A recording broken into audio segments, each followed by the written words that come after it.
Yes, everyone, welcome back to the Irish Hotspur. And in this video, we will be examining Tottenham Hotspur squad in relation to the upcoming registration requirements for both the Premier League as well as the Europa League. We'll assess how the team currently meets these criteria and also identify any available spaces for potential new signings before the transfer window closes this upcoming Friday. The Premier League criteria: you must submit a 25-man squad that consists of 17 non-homegrown players plus a minimum of 8 homegrown players as well. All teams, though, are able to name 21 and under players in an under 21 squad list, which does free up some space in the 25-man squad if necessary. So let's start first, Dave, with our Premier League squad. We have it up on screen for everyone. You can see Ben Davies, Fraser Forster, James Madison, Brandon Austin, Alfie Whiteman, Jed Spence, Solanke, and Brennan Johnson in our homegrown list. And then our non-homegrown list, there are some particular players who now we have to register as non-homegrown instead of being under 21. Those are Pop Yeah, Matasar, I believe, as well as Dragashin and Destiny yeah. Udogi. Any notable kind of mentions here that we should bring up? There's also a Reguilon as well as a Lo Celso that's in this non-homegrown list who could be out the door this upcoming Friday, you'd hope. That could free up some space there. But anything that you would Mm. like to note from this list that we have, Dave? Yeah, so when you look at the list right now, we've currently got 15 foreign players, or aka non-homegrown players, for the squad registration, which include Reguilon and Lo Celso, which we do expect to leave. So technically, when you look at the Premier League registration, we're fine in terms of the foreign players and the English and the homegrown players that you have to register. And when you look at the Premier League squad registration in isolation, it does look like you have room for maybe four foreign players to come in between now and deadline day. However, when you actually go to Europa League, squad registration is where things get a little bit tricky, and you actually have to leave players out, and it doesn't actually leave Tottenham much wriggle room between now and Friday unless they're prepared and willing to leave other players out, which when you look at the squad that we will bring up on screen, there's not really that much room for manoeuvre to leave players out. And so with that under 21 list that we see in front of us with Odebear, Alfie Devine, Bergval, and Archie Gray, and we're about to show our prediction for the Europa League squad, some of these guys might actually have to be moved around. And you're Yeah. basically explaining that the Europa League requirements are a lot trickier to complete for Spurs than with the Premier League. We don't need to be that stressed out by the looks of things with how we register our players for the 25 Premier League squad. But when it comes up to this Europa League squad and what we predict they might go with, that is where it's a little bit trickier for Spurs. No, 100%. That's where, it leaves us very little scope to really sign any more players between now and Friday, and where it becomes a little bit trickier because, like you highlighted, them under 21 players that you don't have to register for the Premier League squad, they do have to be registered if they want to play in the competition in the actual squad for the Europa League, which then takes up spots there, which then in effect leaves Spurs with little wiggle room in the Europa League squad registration, because it's Follow a up. bit more complicated. So when you go into the Europa League squad registration, basically you're allowed again 17 non-homegrown players. You're allowed 8 homegrown players, of which 4 have to be players that have trained for the club. I think between 15 and 21 for 2 to 3 years. So that's where it becomes a little bit different. And a follow-up question for me, Dave, would be guys like Lo Celso, guys like Reguilon, who we might expect to leave before the transfer window closes shut.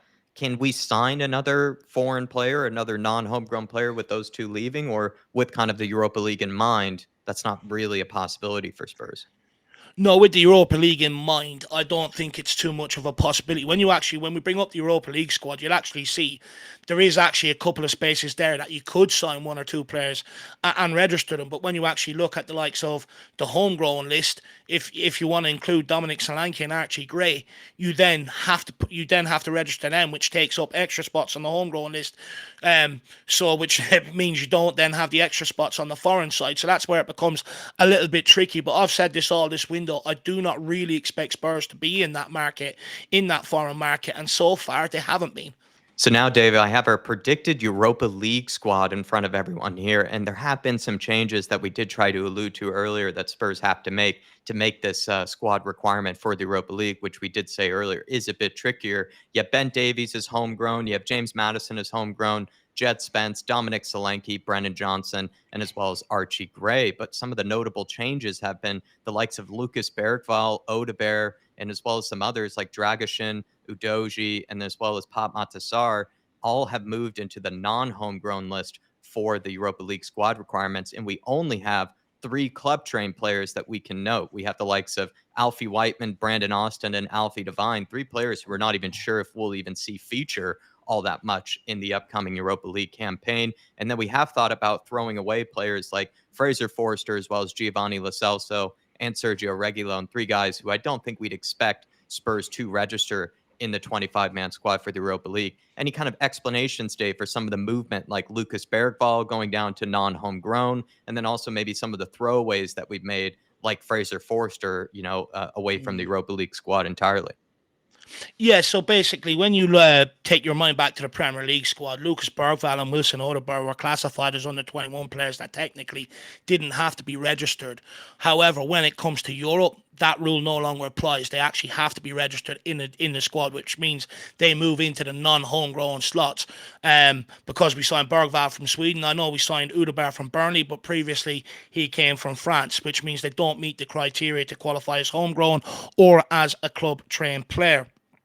So when you look at the non-homegrown side, we've technically got 15 players, but when you look at the homegrown side, you've got two extra there than what you need in terms of Dominic Solanke and Archie Gray, bringing them in this summer. So that brings you up to 6 there. So that takes having the extra 2 there in Dominic Solanke and Gray actually takes away from the foreign spots. And then when you go into the club trained players, and this is a criteria that has to be met, there's no wavering on this. You can either register a smaller squad. So when you look at what we've got here right now, minus Fraser Forster, Reguilon, and Lo Celso, which will have to be omitted in order to be able to create this squad. It's not by design. They just will not be registered in order to create this. You can register this as a 24-man squad, which ideally you don't want to do, or you can go out and sign someone like a Kyle Walker-Peters, a Marcus Edwards, a Noni Madueke, who did come through the Tottenham Academy and actually meet them requirements. And that's where that leaves you that one spot. Technically, you can also go and sign another homegrown player, or maybe one room for one foreign player if you don't register someone like Ben Davies. However, we feel like he probably will be registered. I don't think he will be left out. So that makes a 24-man squad, which only leaves you really 1 or 2 spaces to be filled between now and Friday. Whether the club can go and do that or not, and whether they're prepared to leave out of Ben Davies, it remains to be seen. But that's where we're at right now, Jack, when you actually break down the squads and the criteria, and the club will operate their transfer policy based on meeting these requirements. So that's why I thought it was important to bring this video today, to show how little scope we actually have left between now and Friday. And if there is any rumours linked to players, across Europe and that, maybe not to get too hyped up, because I do think between now and Friday, it'll be 1, maybe 2 homegrown players, Jack. So just to make you repeat yourself, Dave, for maybe slow people like myself, which I found it very hard to understand all of this, we're kind of making this video to not only, predict what these 25-man squads will look like, but by doing these predictions, we then have a better idea of what sort of players Spurs might still be going after with Yeah. what's left of this transfer window. And I think you've said to me here that it looks like Spurs can't really go after another non-homegrown player, a guy from, let's say, like a Vanderson that we've been linked with from someone like Monaco, or if we were to buy, I think that guy from Lecce, who's like a left back, over in the Serie A, those sort of rumors, you might make a guess, are less likely to be true, mostly because of the fact that these registration requirements for the Europa League are very tricky for Spurs. They can basically only sign a non or a homegrown player that could replace someone in that homegrown list of Davies, Madison, Spence, Solanke, Johnson, Gray. But with some of those guys, you would only expect that it might be Ben Davies, someone who probably won't feature that much in this season. Or Spurs could go after a club trained player, a former club trained player by Spurs, like a Madueke, like an Edwards that you mentioned. So we basically have done 1 and 2 things here. We've given our prediction for the 25-man squad for both Europa League and Premier League, but then we've also, maybe made a conjecture as to what players Spurs could be after, if they are after any more players when it comes to the transfer window. Yeah, no, 100%. And I know some people are also like, Jack, look at this list and go, what about the likes of Mikey Moore, Will Lancashire, people like that?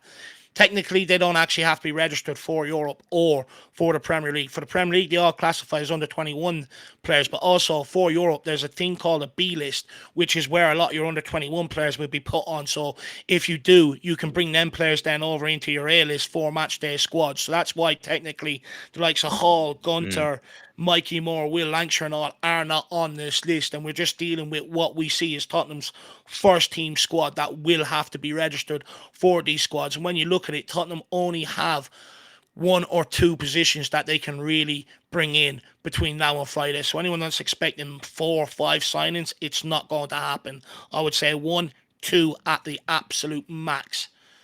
Well, everybody, thanks to Dave the Professor for educating me on this one. We've made our predictions on what the transfers could be for the rest of this window. He also did just explain very well on, guys like Tyrese Hall, big fans, which we're big fans of, Lancashire, etc. They don't necessarily need to be registered to this European squad list, but we would expect them to feature in the Europa League. So do not be alarmed if they are not in that 25-man Europa League squad list. And that was a good And distinction to make towards the end. And lastly, Jack, Alfie Devine is an interesting one because there hasn't been so much around his future, what Tottenham are going to do with him. But when you look at, the homegrown squad for the Premier League, and you also look at the European squad, because we sold Ollie Skip, he's now one of them club-trained players for the European squad. So I wouldn't expect to see any movement on him whatsoever. I'll be very surprised if he's not in this Tottenham squad after the deadline night. He almost is starting to look like sadly, a bit of a homegrown pawn in this situation, like what Brandon Austin, what Alfie Whiteman are. Yeah, well, you could say that, Jack, but I would say, look, he's young enough, he's still got a lot of time ahead of him. Skip was a bit different. He's 23, 24. We were almost stalling his career. Someone like Carl Devine, I would look at that as a golden opportunity for him to be able to, prove to Ange Postecoglou going forward, you have to consider me in your plans. I actually look at it the opposite, that it's more of a golden opportunity, especially with the age he's at. Also, let's not forget, he can also play a hybrid of under 21s and senior football, like we'll probably see Mikey Moore and Will Lancashire do to a large degree this season, and some of the under 21s, last season. So, there's going to be plenty of opportunities for Alfie Devine, and I just think that's one where I think we can maybe predict that I think he'll be kept around. Well, everyone, if you can for me, smash the like button on the way out, and do get in the comments thanking Dave for doing the heavy lifting on the research on this part of the video, because I feel a lot smarter and at least somewhat better, feeling I about hope it this. makes sense. Dave, actually, before we even recorded this video, I was already deeply confused. And now the way that you've explained it to me here, I do leave it actually, a bit more, kind of informed on how this all will work and how this all will pan out. And I definitely took a big piece of that from what you said about some of our talented guys like Lancashire, Tyrese Hall, but then also how someone like Alfie Devine will be strategically used to meet certain requirements for this European squad requirement as well as Premier League squad requirement. But everybody, if you have some questions for Dave, let us know. Give them in the comments below. You also could bring them up on a fan show the day that this is going out. This is going out on Tuesday. But everyone, if you can for us, smash the like button. Come on, you Spurs. In the big Ange we trust. We never stop.